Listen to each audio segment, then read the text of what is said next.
Love marriage, arrange marriage and extra marital affair. आपको हर जना मुंह पे भी 7 फेरे, जबकि शास्त्र 4 फेरों की अनुमति देता है। देखिए 100% कभी भी मैच मेकिंग नहीं होती, बट इफ इट इज आजकल मैं बहुत नोट कर रहा हूँ कि जी आजकल हमारे जो फेरों के टाइम पे म्यूजिकल फेरे करवा रहे हैं। अरे आप उस समय कोई शो बिजनेस नहीं कर रहे, आप समझिए, आप उस समय 2 जीवनों को एक साथ मिला रहे हैं। Love marriage, arrange marriage and extra marital affair. कुंडली में ऐसा क्या है जो आजकल इतना ज़्यादा ये चल रहा है? ये आप मेरे से बहुत बार पूछ चुके हैं, तो मैं आपको बताता हूँ। देखिए हर जना कहता है 5th house love affair, marriage 7th house, बिल्कुल एग्री। लेकिन खाली लगन कुंडली इंपॉर्टेंट है? नहीं, लगन के साथ नवमांश यानी D9 इज वेरी इंपॉर्टेंट। पहले मैं आपको ये समझाना चाहूँगा कि लगन कुंडली और D9 कुंडली या आगे के वर्ग चार्ट क्या महत्व देते हैं। देखिए लगन कुंडली में एक सिंपल लैंग्वेज में आपको समझाता हूँ लगन क्या है। कुंडली में 12 हाउसेस होते हैं। फर्स्ट हाउस को लगन क्यों कहते हैं? क्योंकि एक शास्त्रीय रूल है, पूर्वी क्षितिज में उदित होने वाली राशि को लगन कहा जाता है। एग्री। उसको लगन ही क्यों कहा जाता है? लगन का मतलब है जुड़ाव। जिस समय आपका जन्म हुआ उस समय सूर्य की जो दिशा चल रही थी और जो पूर्व में जो राशि राइज हुई उससे आपका लगन हो गया।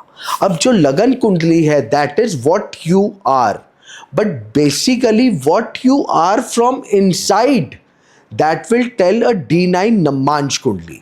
इसी तरह D4 भी देखा जाता है। अब एक अच्छी मैरिज लाइफ के लिए खाली 7th हाउस या इनको नहीं देखा जाता, या आजकल बहुत बड़ा मिथ है कि भाई हमने गण गुण मिला लिए। मेरे पास बहुत केसेस आते हैं 18 साल के करियर में कि जी डाइवोर्स हो रहा है, मैरिज लाइफ अच्छी नहीं चल रही, तो कि जी हमने तो गण गुण मिलवाए थे। इनसे कुछ नहीं होता। देश काल पात्र समझिए। तब उस समय जब गणगुण थे तो बाल विवाह होते थे। आज इंडिपेंडेंट होके लोग सेटल होके तब शादियां करते हैं। तो कंपैटिबिलिटी देखनी है। अब कंपैटिबिलिटी किस किस चीज की देखी जाती है?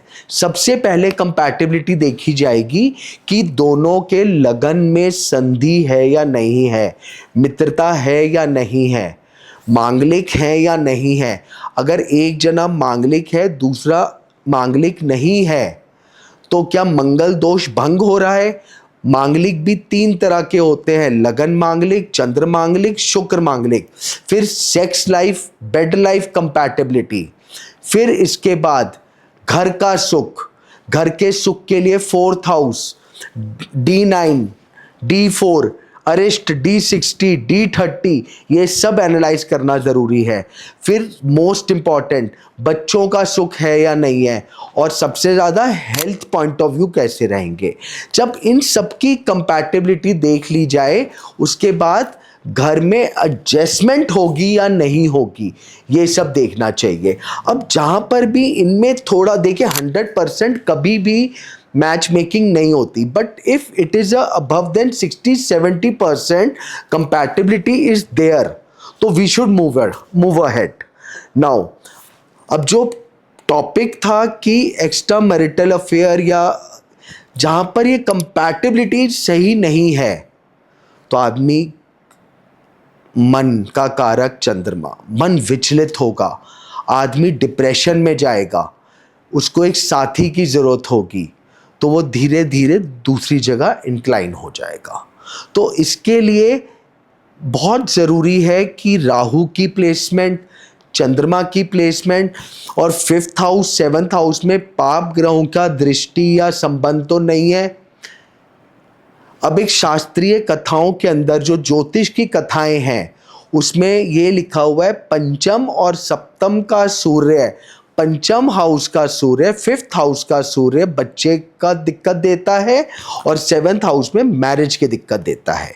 तो इन सबको ध्यान रखना चाहिए एक शादीशुदा जिंदगी के लिए। अगर ये सब ठीक है तो एक्स्ट्रा मैरिटल अफेयर्स कम हो जाएंगे। अब आते हैं कि लव मैरिजेस। लव मैरिजेस खाली फिफ्थ हाउस और सेवन्थ हाउस ही नहीं, नाइन्थ हाउस, 11th हाउस बहुत इंपॉर्टेंट है क्योंकि वो वृद्धि का हाउस है।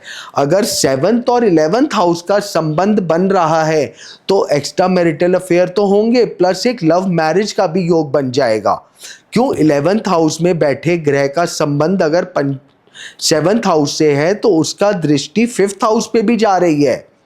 लेकिन अगेन कंफर्म D9 करेगा, क्योंकि D9 के अंदर अगर प्रॉमिस है लव मैरिज का तो लव मैरिज ही होगी। लव मैरिजेस के केस बहुत बढ़ रहे हैं। काफ़ी लोगों का क्वेश्चन ये रहता है कि जी लव मैरिजेस इतनी ज़्यादा हो रही हैं, बच्चे मान नहीं रहे, तो हम क्या करें? अब कुंडली में भी दिक्कत है।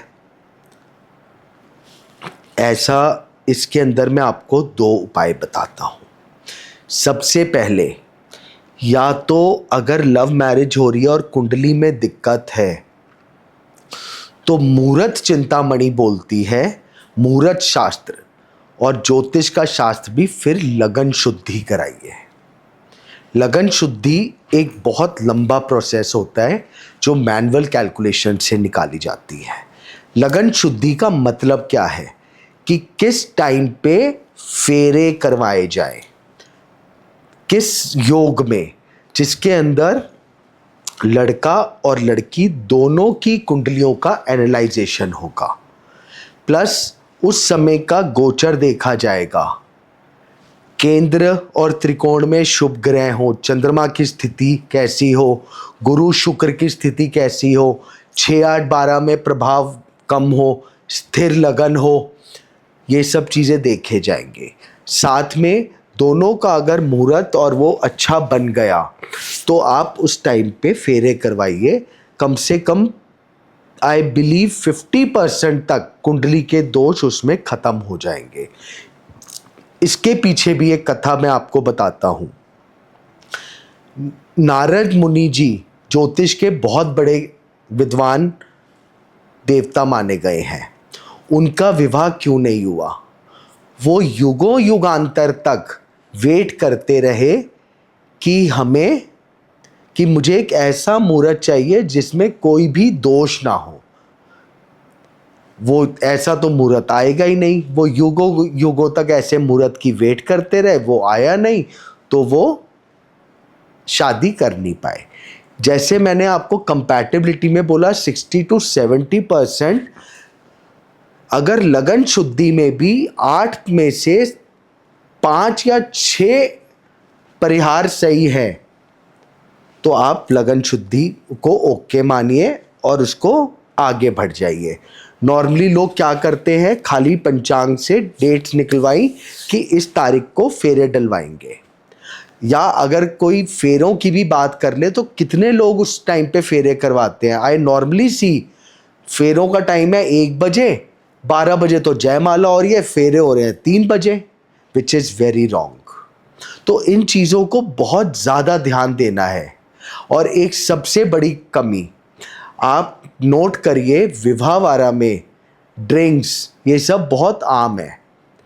देखिए, हम कोई भी पूजा पाठ कर रहे हैं तो शुद्धताई होनी चाहिए। यहाँ तो 2 जीवन, 2 परिवारों का मेल हो रहा है।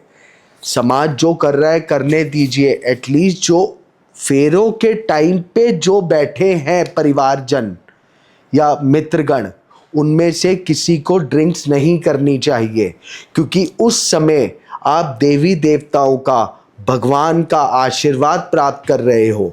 और सबसे बड़ी चीज़, एक विवाह को चलाने के लिए गुरु की ब्लेसिंग्स बहुत इंपॉर्टेंट है।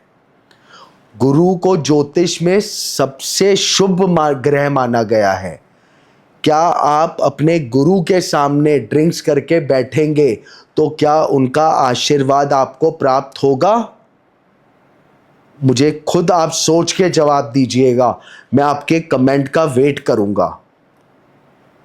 जिस फेरों के टाइम पे लोग ड्रिंक्स करके बैठे हुए हैं, तो बृहस्पति देव और शुक्र देव की कैसे कृपा प्राप्त होगी। इन चीज़ों का, छोटी छोटी चीज़ों का ध्यान रखिए।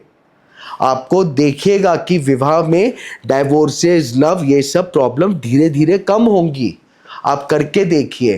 प्लस अगर उसके बाद भी लगन शुद्धि नहीं हो रही, then also what we have to do, then there is a point, gandharva vivah. क्योंकि शादियों के अलग अलग विवाह बोले गए हैं, तब आप कोर्ट मैरिज करवाइए, क्योंकि वो वहां पर फेरे नहीं हुए। आपने कोर्ट मैरिज कराई and give a joint reception. समाज और सरकार के हिसाब से विवाह हो गया, कोर्ट मैरिज, और समाज को दिखाने के लिए आपने जॉइंट रिसेप्शन कर दिया, लेकिन शास्त्र अनुसार 4 फेरे तो नहीं हुए। अब मैं फेरों की भी बात बताता हूं आपको। हर जना मुंह पे भी 7 फेरे 7 फेरे, जबकि शास्त्र 4 फेरों की अनुमति देता है। 7 वचन है और फेरे 4 हैं। आजकल लोग नहीं जी 7 फेरे होने चाहिए, 7 फेरे होने चाहिए, 4 फेरे होते हैं खाली। इन चीज़ों का ध्यान रखिए। आजकल मैं बहुत नोट कर रहा हूँ कि जी आजकल हमारे जो फेरों के टाइम पे म्यूज़िकल फेरे करवा रहे हैं। अरे आप उस समय कोई शो बिजनेस नहीं कर रहे, आप समझिए। आप उस समय 2 जीवनों को एक साथ मिला रहे हैं। उसमें दिखावा नहीं, नियम पालन करिए, नियमों के साथ चलिए, शुद्धताई का ध्यान रखिए, लगन शुद्धि करिए। तो विवाह में आने वाली जो प्रॉब्लम्स है, 50% तक प्रॉब्लम्स आप उसी में दूर कर सकते हैं। उसके बाद भी अगर कोई कुंडलियों में दिक्कत आती है, तो फेरों के टाइम पे किया हुआ उपाय, वैदिक उपाय, आपके आने वाले जीवन में, वैवाहिक जीवन में बहुत फल देता है। इसका विशेष ध्यान रखें। तो जब शादी हो रही है, अगर देखिए 100% मैं फिर कह रहा हूं, कोई भी कुंडली नहीं मिलती प्रॉपर। छोटे छोटे जो दोष हैं, फेरों के टाइम पर ही किसी अच्छे विद्वान, ज्योतिष से, एस्ट्रोलॉजर, पंडित, आचार्य, इनसे मिल करके वो छोटी छोटी रेमेडीज भी करिए। अब ये जो रेमेडीज होती हैं, ये एज पर the both husband and wife जो होने वाले हैं, उनके देख करके बताई जाती हैं कि फेरों के टाइम पे हम ऐसा क्या एडिशनल कर लें कि वैवाहिक जीवन में आने वाली जो अगर कुछ भी कठिनाइयां हैं वो कम हो जाए। आप इन चीज़ों को इम्प्लीमेंट करके देखिए, आपको निश्चित फर्क मिलेगा। और फिर भी अगर कुछ भी ना कर पाए, कुछ भी ना कर पाए, तो जो मैंने आपको ड्रिंक्स वाली बात बोली है और जो लगन के टाइम पे मुहूर्त की बात बोली है, खाली इसको ही फॉलो करके देखिए, आपको ज़रूर फर्क दिखेगा। आप ये सब करके देखिए। जय मां पहाड़ी।